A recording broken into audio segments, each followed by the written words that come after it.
ఈ జాబ్ తెచ్చుకోవడానికి పడ్డ కష్టాలు ఎట్లా ఉంటాయని నేను చెప్తాను. ఇంటికాడ ఏదో ఒక డిగ్రీ చేసుకుంటా, చిల్లర తిరుగుకుంటా, అమ్మ నాన్నల పైసలు ఖర్చు పెట్టుకుంటా తిరేటోళ్ళం. సడన్ గా డిగ్రీ అయిపోయింది, హైదరాబాద్కి వచ్చినాం. ఏం చేయాలో తెలియదు, ఎవరు జాబ్ ఇస్తాడో తెలియదు, అసలు జాబ్ ఎట్లా వస్తుందో కూడా తెలియదు. ఎవరిని అడిగినా అమీర్పేటలో, ఎస్ఆర్ నగర్లో ఇన్స్టిట్యూట్లు ఉంటే పో, ఇంటికాడ ఒక 6,000 తీసుకొని వచ్చేసినాం. 6,000 హాస్టల్కే పోయినాయి, రూపాయి చేతాలు.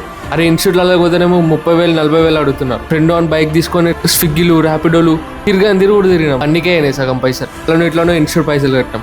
ఇన్స్టిట్యూట్ లో జాయిన్ అయినాక హాస్టల్లో ఫుడ్ పడతలేదు రాబోయి అని ఏదో రూమ్ కి షిఫ్ట్ అయిపోయినాం. ఆ రూమ్ కి షిఫ్ట్ అయిపోయినాక అస్సలు బాగోతాం మీ నుంచి నడుస్తుంది.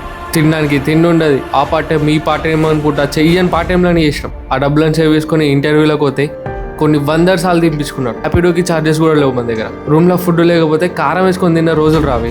బిగినర్స్ చెప్తున్నా, జాబ్ ట్రై చేసేటోళ్ళకి మీరు గివ్ అప్ అస్సలు ఇవ్వకండి. ఎప్పుడో ఒకసారి జాబ్ వస్తుంది. జాబ్ రాలేదు, ఇంటికి పోతా అంటే మీ ఇష్టం. మీ అమ్మ నాన్నలు ఎన్నో నీ మీద ఆశలు పెట్టుకుని ఉంటారు. సచ్చినా సరే హైదరాబాద్లో ఉంది.